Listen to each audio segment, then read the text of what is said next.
Hello guys, welcome to HSSC crackers में आपका math educator Rajesh Panchal. तो मैथ एक्सप्रेस में आप जुड़े हैं हरियाणा के प्रीवियस ईयर एग्जाम के क्वेश्चन लेके। क्लास नंबर 20 रहेगी और हरियाणा पुलिस का जो सेकंड नंबर मॉर्निंग शिफ्ट का पेपर नंबर 4 हुआ था, जैसे आप सर्च करते हैं ना Haryana police second number morning shift paper 4, तो आपके सामने आ जाएगा। डेली रात 9 बजे जुड़ते हैं आप राजेश सर के साथ लाइव। तो चलिए सेशन की स्टार्ट करते हैं। उससे पहले मैं एक रिक्वेस्ट करना चाहूंगा, आप इस सेशन को शेयर कर दीजिए एक बार ज्यादा से ज्यादा दोस्तों में, ताकि सबका भला हो सके, क्योंकि प्रीवियस ईयर से ही क्वेश्चन पूछे जाते हैं। अब क्वेश्चन क्या कहता है, 7 आदमी एक काम को 12 दिनों में पूरा कर सकते हैं। 8 दिनों में दोगुना काम पूरा करने के लिए कितने अतिरिक्त पुरुषों की आवश्यकता होती है। बच्चों, ये अतिरिक्त वर्ड होता है ना जो एक्स्ट्रा, इसको ध्यान में रखना होता है। एमडीएच वाला फॉर्मूला लगेगा बटे में वर्क 1 M2 D2 H2। और ज्यादातर खासियत क्या रहती है एचएसएससी की, अगर वो एक शिफ्ट में पेपर में क्वेश्चन दे देता है तो उसके साथ के सभी में देता है। तो वो ये यहाँ पे एग्जाम्पल है, हरियाणा पुलिस में दिया गया है। देखिए 7 आदमी है, 12 दिनों में कितना काम कर रहे हैं, एक काम करते हैं। लिखने की जरूरत इस कारण पड़ी क्योंकि डबल काम होगा आगे नेक्स्ट में। देखिए अब उसने कहा 8 दिनों में दुगना काम पूरा करने के लिए अतिरिक्त कितने बंदों की आवश्यकता पड़ी। देखिए 7 तो पहले ही थे, अतिरिक्त हमें नहीं पता तो हम उसमें एक्स जोड़ लेंगे। और कितने दिन तक काम करेंगे, 8 दिन तक। काम क्या हो रहा है, पहले 1 था अब डबल हो गया। तो यहां से कितना हो जाएगा, वैल्यू हो जाएगी 4 दूनी 8, 4 तिये 12, और ये यहां पे मल्टीप्लाई हो जाएगा जाके। तो 7 तिये 21 दूने, ये आपका वैल्यू ये इसके साथ कैंसिल हो जाएगा, 7 तिये 21 हो जाएगा। ये 21 बराबर है 7 प्लस एक्स, तो x बराबर है 21 माइनस 7, कितना हो जाएगा 14, जो कि आपका ऑप्शन नंबर 1 होगा। नेक्स्ट देखते हैं, स्कूल में पढ़ने वाले छात्रों की कुल संख्या 10,396 है। स्कूल में पढ़ने वाली लड़कियों की कुल संख्या का अनुपात लड़कों की कुल संख्या का क्रमशः 52:61 है। यानी लड़कियों का 52 है, लड़कों का 61% है, रेशियो में है। स्कूल में पढ़ रही लड़कियों की कुल संख्या बतानी है। अब देखिए कुल छात्रों की संख्या दे रही 10,300। अगर मैं इन दोनों रेशियो को जोड़ूं तो दो एक और एक 3 हो जाएगा और ये 11 हो जाएगा। यानी 113 रेशियो आपका किसके बराबर बन जाएगा, इसके एक रेशियो किसके बराबर होगा आपका 10,396 बटे में 113, और ये हो जाएगा आपका 9 पे चला जाएगा, और फिर हो जाएगा आपका 3 दूनी 6, 92 पे देख सकते हैं आप, हो जाएगा ये 9 पे, इसको डिवाइड करके देख सकते हैं। अब हमें कितना निकालना था रेशियो, लड़कियों का पूछा गया था। लड़कियों की रेशियो क्या थी, पहले लड़कियों की कुल संख्या पूछी गई थी, तो कितने रेशियो निकालेंगे, 52 गुना 52 कर लेंगे। अब एक चीज देखिए, आपके पास ऑप्शन में 2 गुना 2 4 2 में है, तो इसको चेक कर लेंगे। 92 गुना 52, 2 दूनी 4 हो जाएगा, 5 नी 45, 5 दूनी 10 और 9 दूनी 18, 4 8 7 4784, जो कि ऑप्शन नंबर डी आंसर रहेगा। नेक्स्ट देखते हैं, एक दुकानदार एक पुस्तक को मुद्रित मूल्य यानी एमआरपी बोलते हैं 10% की छूट पर बेचने पर 12% का लाभ अर्जित करता है। पुस्तक के क्रय मूल्य और मुद्रित मूल्य का अनुपात बताना है। अब एक चीज ध्यान से समझिएगा, एमआरपी पे अगर वो लेस दे रहा है 10 का यानी 90/100 में, तो बच्चों ये किसके बराबर होता है, सेलिंग प्राइस के। बिल्कुल समझ गए होंगे आप, यानी सेलिंग प्राइस के बराबर होता है। अगर सेलिंग प्राइस पे प्रॉफिट दे रखा है, कॉस्ट प्राइस अगर आपको निकालना होता है तो कॉस्ट प्राइस क्या होता है, सेलिंग प्राइस इंटू प्रॉफिट या अपॉन में इंटू 100 अपॉन प्रॉफिट होता है। समझ गए होंगे आप। तो अगर मैं यहां पे यहीं पे मल्टीप्लाई करवा दूं, देखिए ये प्रॉफिट चला जाएगा ऊपर, ये 100 चला जाएगा ऊपर, और ये मल्टीप्लाई नीचे 112 के साथ मल्टीप्लाई करेंगे तो ये इसके साथ कैंसिल हो जाएगा। अब देखिए आपसे पूछा गया था क्रय मूल्य और मुद्रित मूल्य, अब यहां पे ये क्या बन गया था, कॉस्ट प्राइस ही बन गया था। देखिए अब यहां पे क्या हो जाएगा, इधर बचा कॉस्ट प्राइस और एमआरपी आ गया नीचे, MRP आ गया आपका नीचे, और यहां पे 45, 2×5 = 10, 2×6 = 12, 45 आपका 56 राइट आंसर आ जाएगा। दोबारा फिर बोल रहा हूं यहां पे, देखिए selling price into profit, into क्या हो जाएगा, प्रॉफिट बटे 100, ये होता है ना आपका कॉस्ट प्राइस। यानी कॉस्ट प्राइस अगर मैं यहां पे सेलिंग प्राइस ले रहा हूं तो ये क्या बन जाएगा, सेलिंग प्राइस में मल्टीप्लाई अगर मैं करवाता हूं कॉस्ट प्राइस को, तो ये क्या हो जाएगा आपका 100/P, मैंने कर दिया यहां पे ऑलरेडी। यानी ये इतना क्या था, सेलिंग प्राइस था ना, सेलिंग प्राइस में अगर मैं ये मल्टीप्लाई करवा देता हूं तो कॉस्ट प्राइस के इक्वल बनता है, आप समझ गए होंगे। तो ये आपका राइट आंसर बन जाता है। नेक्स्ट देखते हैं, श्रृंखला पूरी कीजिए, कितने का डिफरेंस है, 4 का, 3 का, 4 का, 3 का, तो फिर कितने का आएगा, 4 का, यानी 37 राइट आंसर आ जाएगा। सीरीज के आपके पास 1 या 2 क्वेश्चन आते हैं तो आपको ध्यान से करने। भिन्न को ज्ञात कीजिए, देखिए कितने का डिफरेंस है, 1 का। भिन्न ज्ञात करनी है, गलत बतानी है, भिन्न ज्ञात कीजिए कौन सी गलत है, यानी आपको रोंग बता, कभी भी डैश दिया होगा तो निकालनी होती है, क्वेश्चन मार्क दिया तो निकालनी होती है, वरना आपको क्या बतानी होती है, गलत गलत बतानी है कौन सी है, इसमें क्या बतानी है, कौन सी है। ठीक है, 2 का डिफरेंस है, 2 का है, फिर कितना हो गया, 4 का, फिर 2 का, फिर 4 का। इसमें कुछ सिस्टम ही नहीं बन रहा। अगर ऐसे करें तो कितने का डिफरेंस है, 3 का और 6 का, और फिर 6 का, यहां पे भी कोई सिस्टम नहीं बनता, ये बनेगा 4 और ये 6 का, कोई डिफरेंस नहीं बन रहा। तो इसको एक बार चेक कर लेते हैं। अब यहां पे क्वेश्चन में देखने पर एक चीज लग रही है, अभाज्य संख्याएं हैं, अगर ये सारी की सारी अभाज्य संख्याएं तो आंसर गलत नहीं होगा। ठीक है, ये तो कैंसिल होगा क्योंकि इसमें से एक सच में गलत दी गई है, तो वो बताए। अगर मैं 2 छोड़ दूं यहां पे तो ये सारी क्या है, विषम संख्याएं हो रही है, सारी क्या है, विषम संख्याएं हो रही है। अगर मैं इनमें से कुछ निकाल लूंगा फिर वो अभाज्य नहीं रहेगी, क्योंकि अगर मैं 13 निकालता हूं, मान लो 13 के पास 17, तो फिर अभाज्य संख्या 13 भी तो है। 11 निकाल लेंगे, मान लो 11 निकाल लेंगे तो अभाज्य संख्या 11 भी थी। तो इस तरीके से मैं अगर 2 निकाल लेंगे तो सारी की सारी क्या बन जाएगी, विषम संख्याएं, विषम संख्याएं। तो 2 आपकी क्या है, सम संख्या है, तो राइट आंसर कितना हो जाएगा आपका, 2 हो जाएगा। नेक्स्ट क्वेश्चन क्या है, 5 संख्याओं का औसत 281 है, पहली 2 संख्याओं का औसत 280 है और अंतिम 2 संख्याओं का औसत 178.5 है। तीसरी संख्या ज्ञात करनी। मैंने आपको पहले ही बताया था, अगर आप औसत में संख्याओं की जितनी संख्याएं उससे गुना कर देते तो उनका जोड़ आ जाता है। 281 गुना 5 बराबर है, यहां पे कितना हो जाएगा आपके पास, 2 संख्याओं का औसत कितना है, यहां पे नीचे लिख देता हूं, 280 गुना 2 और लास्ट अंतिम संख्याओं का 178.5 गुना, ये कितना हो जाएगा आपके पास, 5 एकम 5, 5 अट्ठे 40, 5 दूनी 10 और 4 14,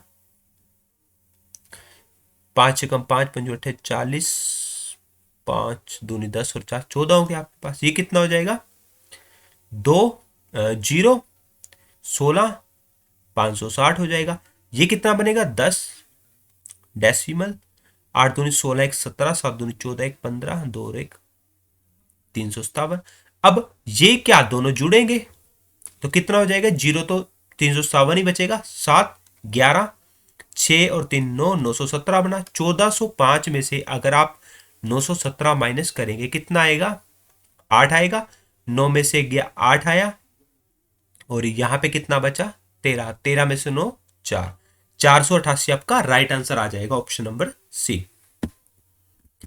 एक बार सेशन को शेयर कर दीजिए बच्चे ज्यादा से ज्यादा। नेक्स्ट क्वेश्चन क्या कहता आपका, रोहित और अक्षर की उम्र का अंतर कितना है, 12 वर्ष, और उनकी उम्र का अनुपात 3:5 दिया है, तो अक्षर की उम्र बतानी। देखिए अंतर दिया गया है दोनों का 12 और रेशियो में अंतर कितना है, 2 रेशियो, जो किसके बराबर हो जाएगा, 12, 1 रेशियो 12/2 6, यानी 1 रेशियो यहां पे अगर मल्टीप्लाई करवा देंगे हम 6 की तो अक्सर की पूछी गई, तो अक्सर का रेशियो कितना था, दूसरे वाला, तो 6 पंजे 30 वर्ष राइट आंसर आ जाएगा। नेक्स्ट क्वेश्चन है 15 व्यक्ति एक कार्य को 3 दिनों में पूरा करते हैं, उसी कार्य को पूरा करने में 10 व्यक्ति कितने दिन लेंगे। देखिए 15 आदमी एमडीएच वाला 3 दिन में काम कर रहे हैं, कोई काम काम एक ही है तो हमें नीचे वर्क लिखने की जरूरत नहीं। उसी कार्य को पूरा करने के लिए 10 व्यक्ति कितना लेंगे। अब देखिए मैन 10 है, दिन पूछा गया है आपसे, तो डी बराबर है 15 गुना 3 बटे में 10, 5×3 = 15, 5×2 = 10, 9/2, 2×4 सही 1/2, जो कि आपका ऑप्शन नंबर बी होगा। नेक्स्ट क्वेश्चन क्या कहता है आपका, देखिए सभी में प्लस दिया गया है। अब मैं आपको एक चीज सिखाता हूं, पहले बना के दिखा देता हूं फिर डायरेक्ट सिखाऊंगा। डेसिमल के बाद कितना है 249, डेसिमल के बाद कितना है 09, डेसिमल के बाद है 9। कभी भी आपके पास ऐसे वैल्यू होती है तो इनके पीछे आप जीरो लगा सकते हैं, जीरो लगा सकते हैं। तो अगर आप इसको जोड़ेंगे 7 और 9 दूनी 18, 10 और 10 20, 2 10 21, कितना हो जाएगा आपके पास, ये आंसर आ जाएगा जो कि ऑप्शन नंबर बी है। अब मैं आपको डायरेक्ट सिखाता हूं, देखिए ये कितने हैं, 4 है, ये 3 है, ये 2 है और ये 1, यानी सबसे पहले जीरो के साथ 7 जुड़ेगा तो 7 आएगा, तो डायरेक्ट आंसर लिख सकते हैं आप, सेकंडों में आंसर बनता है। नेक्स्ट क्वेश्चन क्या कहता है, 36 मीटर लंबाई और 2 मिलीमीटर व्यास वाले तांबे के तार को पिघलाकर एक गोला बनाया जाता है, गोले की त्रिज्या सेंटीमीटर में बतानी है। देखिए इसकी लंबाई की अगर हम बात करते हैं तो कितनी है 36 मीटर, और इसका व्यास जो ये दिया गया है पूरा, यानी एक तरह से बेलन है, ये बेलन है ना, तो इसका व्यास दिया गया है कितना है बच्चे, इसका व्यास 2 मिलीमीटर दिया गया है, ये चीज ध्यान रखिएगा। तो त्रिज्या कितनी हो जाएगी 1 मिलीमीटर, समझ होंगे आप।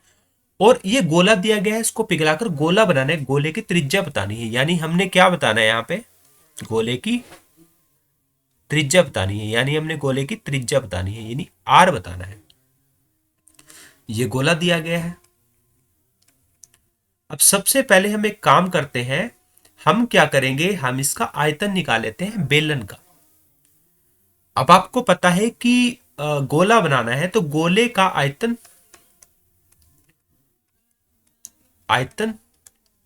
बराबर है बेलन का आयतन हो जाएगा, बेलन का आयतन हो जाएगा, समझ गए होंगे आप। क्यों, क्योंकि सेम मटेरियल से ही गोला बनाना है, जितना उसका क्षेत्रफल होगा आयतनों का उतना ही गोले का होगा। अब गोले का आयतन कितना होता है 4/3 पाई आर क्यूब।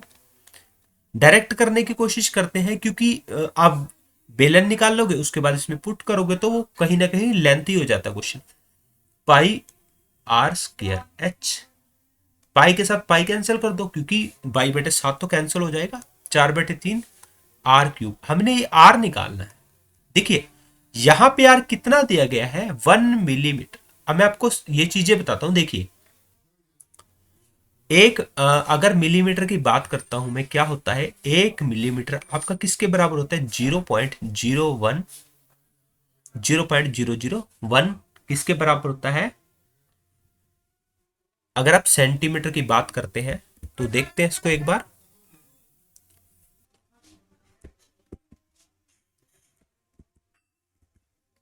तो एक आपका मिलीमीटर क्या हो जाएगा, ये मीटर के बराबर हो जाएगा, क्योंकि आपका जो ये दिया गया ना, ये मीटर में दिया गया है, इसको कन्वर्ट कर लेते हैं। अब मैं यहाँ पे आर 1/1000 इंटू 1/1000 इंटू एच, आपकी हाइट कितनी है 36। अब ये भी मीटर है, ये तीनों मीटर है बिल्कुल। अब मैं क्या करूंगा यहाँ पे, देखिए आर क्यूब बराबर है 1 2 3 गुना 1 2 3 गुना कितना हो जाएगा 36, और ये 3 चला जाएगा ऊपर, 4 नीचे, 4 में 36, 4 में 36 हो गया। अब इसको नेक्स्ट क्या हो जाएगा आपके पास, देखिए 9 3 27, और नीचे कितनी जीरो आ जाएंगी 6, और आर क्यूब आ जाएगा। अब ये आर क्यूब का मतलब होता है तो क्यूब रूट हो जाएगा, तो ये क्या बनेगा 3/100, क्योंकि 6 जीरो की 2 जीरो बनेगी 2 क्योंकि आपके पास क्या होता है, मान लीजिए 3 जीरो होती है, 3 की अगर आप क्या निकालते हो, क्यूब रूट, 10 का अगर क्यूब निकालेंगे 1000 बनता है। तो 3 जीरो की 1 जीरो बन रही है ना यहाँ पे, ऐसे ही 6 जीरो की 2 जीरो बन गई। अब हमें निकालना क्या था, हमारे पास आर आ गया है 3/100, लेकिन ये किस में आया है, मीटर में। तो 1 मीटर में कितने सेंटीमीटर होते हैं, 100 सेंटीमीटर होते हैं। तो आपके पास कितना हो जाएगा, आर बराबर है 3 सेंटीमीटर। 3 सेंटीमीटर राइट आंसर हो जाएगा, जो कि गोले की क्या है, त्रिज्या है। नेक्स्ट क्वेश्चन क्या कहता है, निम्नलिखित श्रृंखला के लुप्त पद को बताना है।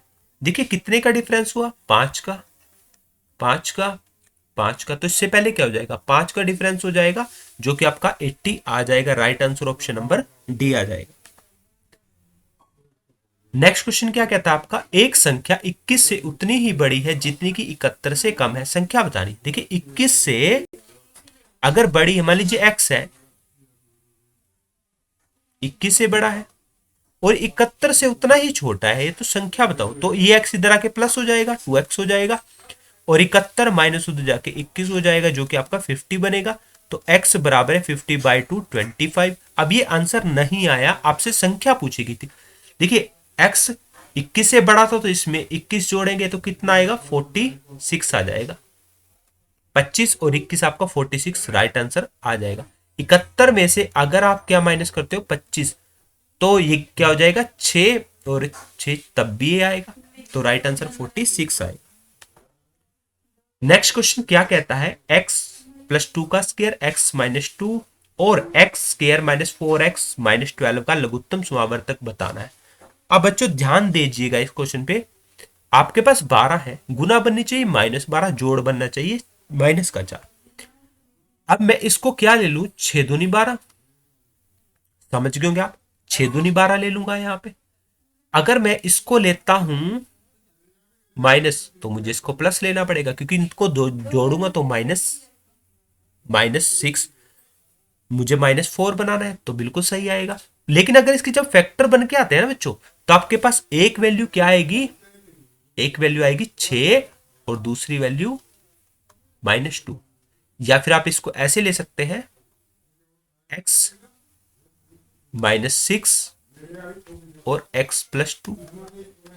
समझ गए होंगे आप। अगर आप इसको मल्टीप्लाई करते हैं, देखो मैं करके दिखाता हूं, x को x के साथ मल्टीप्लाई करेंगे, x स्क्वायर। तो मैं यहां पे डायरेक्ट एक चीज बताता हूं, आपको क्या करना है, जस्ट ये जो माइनस लिया, x -6 हो गया, प्लस लिया, ये x प्लस 2 हो जाएगा।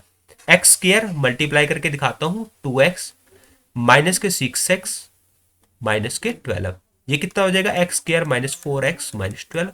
आई होप आप समझ गए होंगे, वही बात है। यानी इसका फैक्टर क्या बना, ये बना। और ये इसको मैं ऐसे लिख सकता हूं, x प्लस टू और x -2। अब एक ये है मेरे पास, एक ये है, और एलसीएम लघुत्तम समावर्तक बताना है। मैं आपको लघुत्तम समावर्तक की डेफिनेशन देता हूं। एलसीएम एक ऐसा नंबर होता है जिसको दी हुई संख्याएं क्या करें, भाग करें, जिसको दी हुई संख्याएं भाग करें। सबसे पहले तो कॉमन यानी एचसीएफ होता है दोनों में, वो रख लेंगे। x प्लस 2 है दोनों कॉमन, ठीक है। उसके बाद बचे हुए सारे आ जाएंगे, x प्लस 2 आ गया, x -2 बच गया, ये लिख लिया, और x -6 इसमें से बच गया, लिख लिया, और x प्लस 2 इसमें से एक और बच गया था, क्योंकि एक ही कॉमन लिया था ना, ये आ गया। अब आपके पास ऑप्शन में ऐसा कुछ है नहीं, तो इन्होंने क्या किया हुआ है, 2 बार है तो 2 का स्क्वायर ले लिया, और x -2 और x -6 ले लिया, जो कि आपके पास ऑप्शन नंबर बी है। बिल्कुल इजी है, करने का तरीका आपको समझ में आना चाहिए। तो गाइस ये था आज का सेशन, आई होप आपने एंजॉय किया होगा। अगर आपने चैनल को सब्सक्राइब नहीं किया, सब्सक्राइब कर लीजिए। वीडियो अच्छी लगी तो लाइक कीजिए, और चैनल को क्या करना है, बेल आइकन दबाइए नोटिफिकेशन के लिए, नई वीडियो के लिए।